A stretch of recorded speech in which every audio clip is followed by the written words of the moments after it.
나그네의 신분으로 나는 여러분 가운데 거하고 있습니다. 그렇게 되어 있습니다. 나그네의 신분으로 혹은 나그네의 자격으로 나는 여러분들 가운데 거하고 있는 자입니다.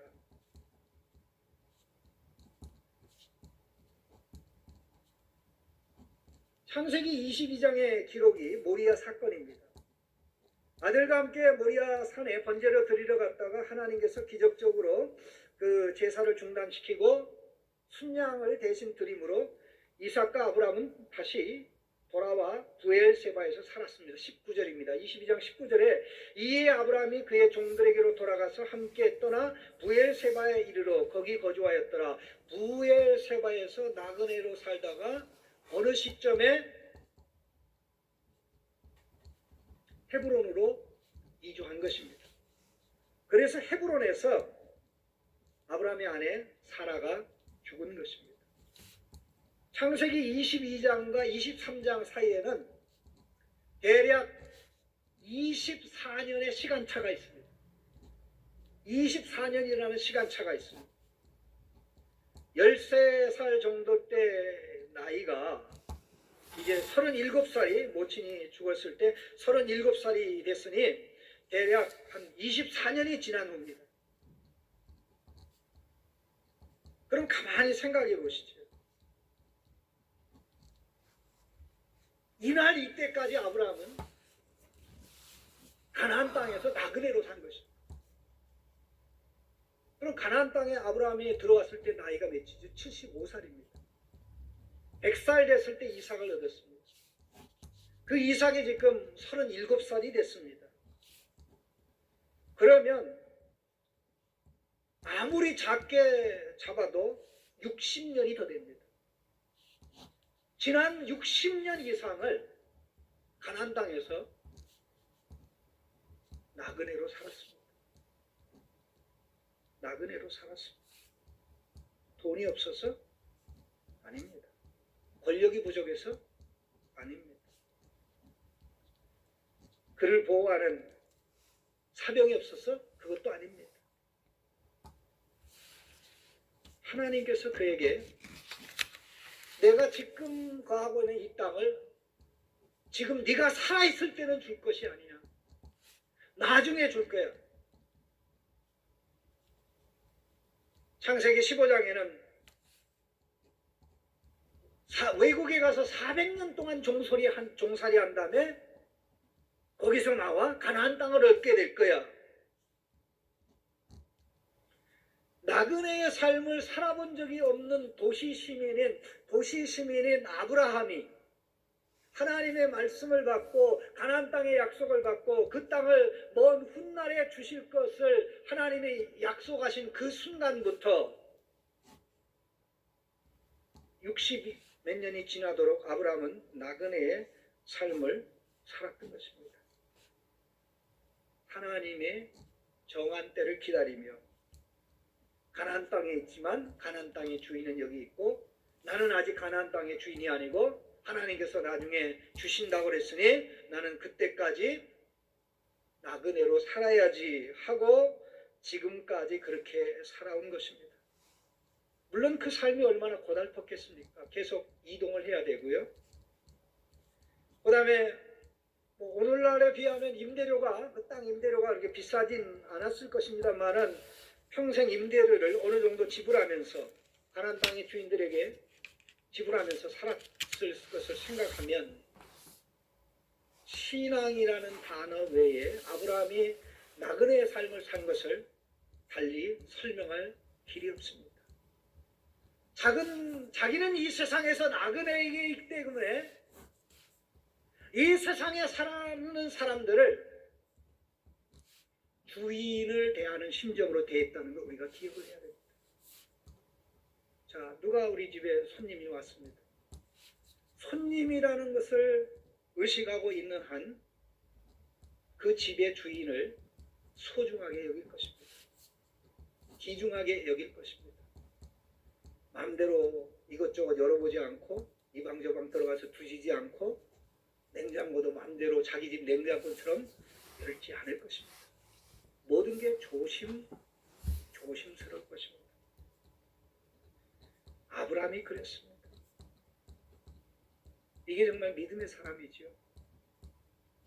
믿음의 사람은 땅에 있지만 땅에 속하지 않은 자로 하나님 말씀을 붙잡고 살기 때문에 하나님이 주실 때까지는 내 것이 아니야. 그 마음으로 살았던 것입니다. 그러다 보니까 땅 한 평이 없었던 것입니다. 그러다고 남의 땅에다 아내를 장례 지낼 수도 없습니다. 한국 같으면 밤몰래 그냥 묻어버리면 되지만 그 당시 장례 문화라는 것은 그냥 땅을 파고 이렇게 묻는 문화가 아니라 이 굴 같은 데를 이용해서 굴 안에다가 그냥 시신을 갖다 놓는 겁니다. 그리고 일정 기간 지나면 이게 다 부패해서 흙으로 돌아가고 뼈만 남을 때 뼈만 다 이렇게 모아서 그 굴 안에 납골함에다 갖다 넣는 것이죠.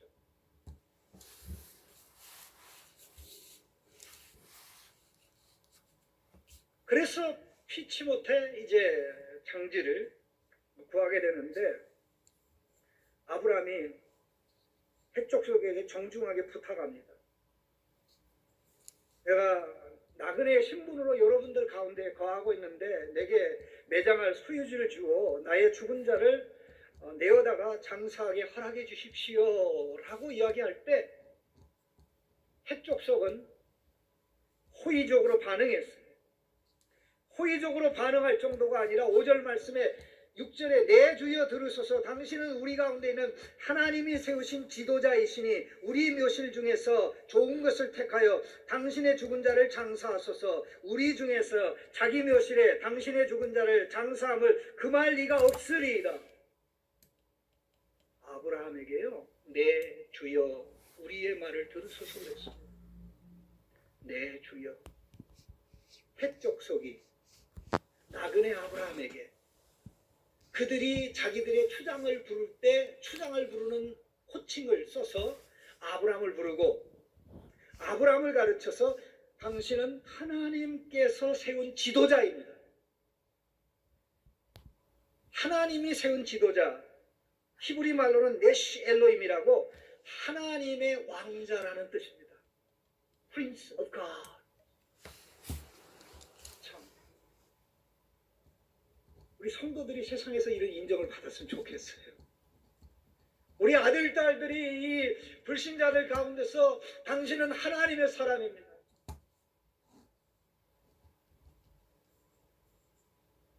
그들은 하나님을 믿지 않지만 아브라함의 행동을 보았고 아브라함의 삶을 보았고 아브라함이 어떻게 나아가는지 알았기 때문에 아브라함을 높였고 아브라함을 하나님이 세운 왕자라고 고백을 하면서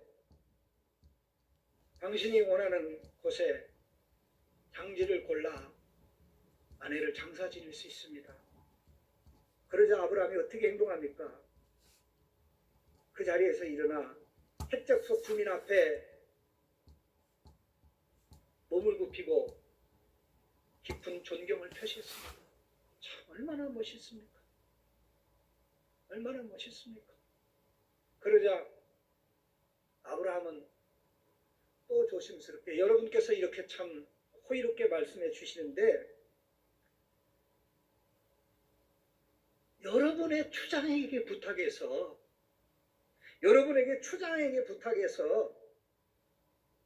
그의 밭머리에 있는 막펠라 굴에 내 아내를 장사 지낼 수 있도록 내가 공짜로 밭을 사지 않고 돈을 지불하고 그 밭끄트머리에 있는 굴을 살 테니까 추장에게 부탁해서 그 땅을 좀 팔게 해달라고 말씀해 주세요 그랬습니다.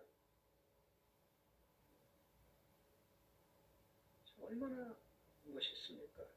얼마나 아름답습니까? 그런데요, 그 현장에 추장이 있었을까요? 없었을까요? 그 현장에 추장이 있었어요. 그 현장에 추장이 있었어요. 10절에 에브론이 헷족속 중에 앉아 있더니 그가 헷족속 곧 성문에 들어오는 모든 자들 가운데서 아브라함에게 대답하여 11절에 내 주여 그리 마시고 내 말을 들으소서. 내가 그 밭을 당신에게 드리고 그 속의 굴도 내가 당신에게 드리되 내가 내 동족 앞에서 당신에게 드리오니 당신의 죽은 자를 장사하소서. 그의 백성이 아브라함에게 내 주여라고 아브라함을 높이듯이 추장 역시 동일하게 아브라함을 내 주여라고 그랬습니다. 그것이 한 번뿐일까요? 11절에 내 주여. 아닙니다. 내 주여 내 말을 들어주세요. 이렇게 됐습니다. 원래는. 그리고 15절에도 보시죠. 내 주여 내 말을 들으소서.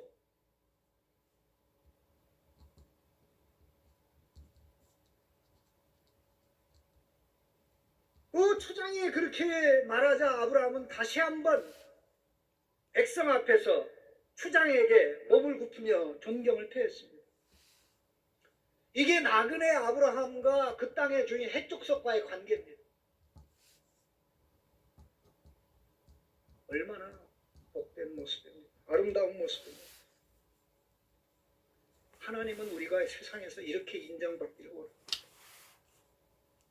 예수 안 믿는 사람들을 우리가 존중하고 소중히 여기고 그들이 정말 저 사람은 말도 믿음 때문에 다르고 행동도 믿음 때문에 다르고 사업하는 것도 믿음 때문에 달라. 저렇게 돈에 미쳐 사는 사람이 아니야. 초대교회는 믿지 않는 사람들에게 칭찬받았던 교회입니다. 제가 20년 전에 사도행전 교회 갱신을 위한 사도행전이라는 책을 한 1000페이지가 안 되는 책을 쓰면서 많이 울었던 적이 있습니다. 지금도 울었던 기억이 생생합니다. 초대교회 교인들은 사회로부터 존경과 인정을 받았는데 우리는 그렇지 못하구나. 왜 그럴까? 왜 그럴까? 예수님의 모습으로 살지 못해서, 예수님의 마음을 가지지 못해서, 마치 세상이 우리 것인 양 하나님이 우리를 하늘과 땅에 상속자로 삼으셨으니 이 땅이 이미 내 것이 된 것인 양 행동하고 말하고 처신하고 하는 그런 모습들이 너무나 많은 가운데 있습니다. 아브라함, 우리 믿음의 조상입니다. 하나님은 아브라함의 후손들이 그의 육신의 후손도 아브라함의 이러한 모습을 가지길 원하고 또 우리 영적인 후손이 우리도 세상에서 이러한 모습을 가지고 인정받기를 원하기 때문에 이 모든 내용을 상세하게 기록한 것입니다. 하나님은 이 우한 코로나 바이러스 사태를 통해서 교회를 깨끗하게 하기를 원합니다. 목사님들을 깨끗하게 하기를 원하고 성도들을 깨끗하게 하기를 원하고 교회의 지도자들을 깨끗하게 하기를 원합니다.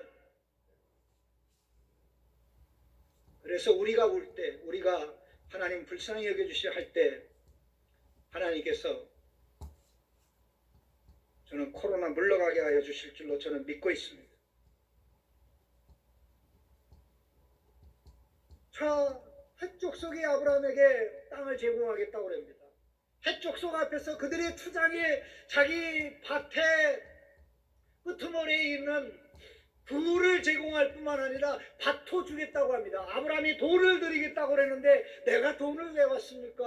하고 이 에브론 추장이 백성들 앞에서 자기는 참 관대한 사람이고 자기는 뭐 돈에 관심이 없는 사람인 것으로 이렇게 부각시키면서 공짜로 드리겠습니다라고 할 때 아브라함은 감사합니다. 공짜로 받겠습니다 하지 않았습니다. 그게 충격적인 것입니다. 공짜로 준다고 그랬는데 공짜로 받아야 되는 거 아닙니까? 어차피 가나안 땅 누구 것입니까? 하나님이 아브라함의 후손에게 영원히 주신다고 그랬잖아요. 아직 주시지 않았지만 자기 거나 마찬가지죠. 어차피 내 건데 뭐 내가 강탈하려는 것도 아니고 내가 값을 주고 산다고 그랬는데 추장이 온 백성들 앞에서 지금 그냥 드리겠습니다. 그냥 드리겠습니다. 했을 때 그냥 받으면 되잖아요. 아브라함은 그렇게 어리석은 사람이 아닙니다. 눈에 보이는 몇 푼의 이익을 위해서 장기적인 유익을 상실하고 눈에 보이는 몇 푼의 유익을 위해서 장기적으로 어마어마한 해를 볼 만한 어리석은 사람이 아니었습니다. 정말로 지혜로웠습니다. 자기 당대만 생각한 것이 아니라 다음 세대를 생각한 겁니다. 먼 훗날을 생각한 겁니다. 내가 이렇게 행동할 때 우리 하나님께서 어떻게 생각하실까? 예, 아브라함이 추장의 호의를 받아들여서 감사합니다. 그러면 어떤 일이 벌어지겠습니까? 아브라함이 죽을 때까지 그 묘지를 쓸 수 있겠죠. 아브라함이 죽을 때까지 그 묘지를 쓸 수 있겠죠. 그러나 그 다음은 안 됩니다. 후손들이 대대로 족장들, 핵심 인물들이 창세기 49장에 보면 야곱이 이 막펠라굴에 장사 지낸 바 되었습니다. 지금 이 매장지는 장지는 나는 살아서는 나그네이기 때문에 땅을 한 평도 차지하지 못했지만 나는 죽어도 이 땅을 떠날 일이 없습니다. 사람들이 죽으면 고향에 묻히듯이 그곳을 사서 하나님, 이것은 하나님이 내게 주셨기에 내 땅입니다. 나와 내 후손이 영원히 차지할 땅입니다라는 신앙 고백의 차원에서 값을 지불하기를 원했던 것입니다. 아브라함이 온 해쪽 속에 보는 가운데 값을 지불하고 그렇게 나갈 때 세월이 지나고 지나도 누구 하나 이것이 아브라함의 장지가 아니라고 말해서 단 한 사람도 없을 것입니다. 믿음은 멀리 눈앞에 보이는 몇 푼의 이익을 위해서 어리석게 행동하지 않습니다. 사실 아브라함은 개인적으로 속상했을 가능성이 굉장히 많습니다. 왜냐하면 값을 지불하겠다고 하니까 사실 에브론이 본색이 드러났어요. 15절에 내 주여 내 말을 들으소서 땅값은 은 400세겔이나 그것이 나와 당신 사이에 무슨 문제가 되리까? 당신의 죽은 자를 장사하소서.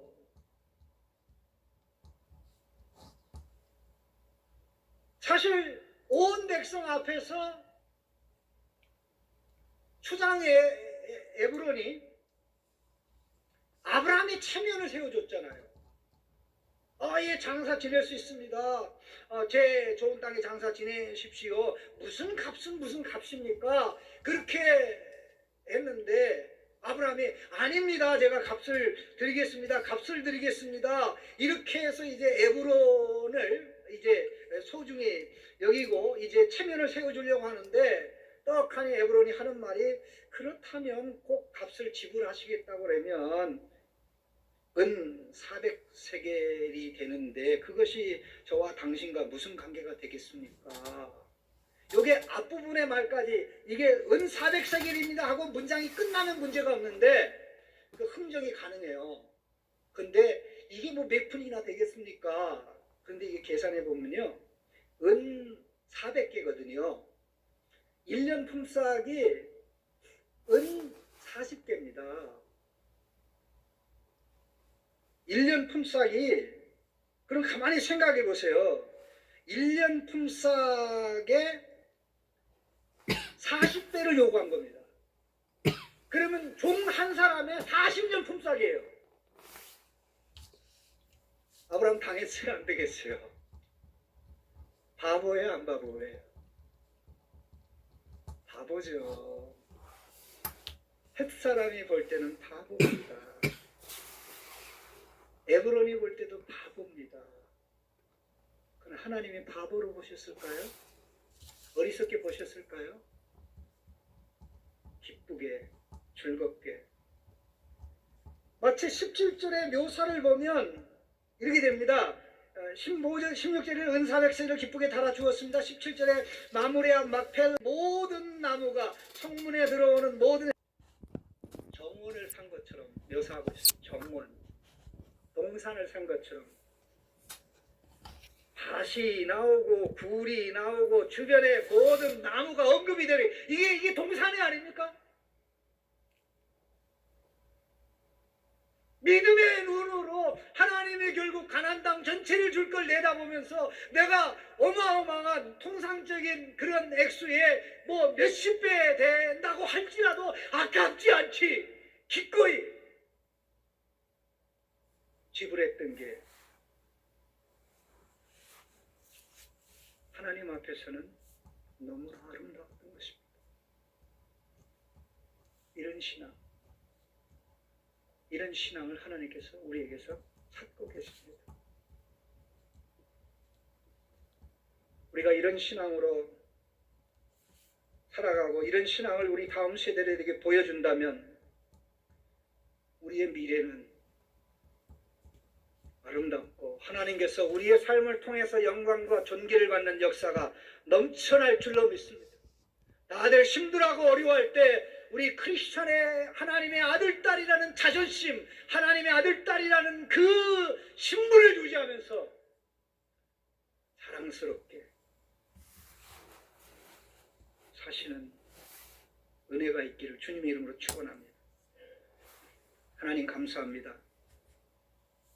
세상은 아브라함을 어리석다고 보겠지만 그러나 하나님은 아브라함의 한 행동을 너무 귀하게 보시고 성경에 기록하여 우리가 그 믿음의 길을 갈 수 있도록 권면하시는 것을 생각하며 다시 한번 우리를 돌아보며 나그네로서 삶의 아름다운 족적을 불신자 가운데 보여주고 우리가 그들을 존중하며 또한 그들 역시 우리를 존중하여 하나님이 영광 받으시는 삶이 되도록 복내려 주옵소서. 예수님의 이름으로 기도하옵나이다.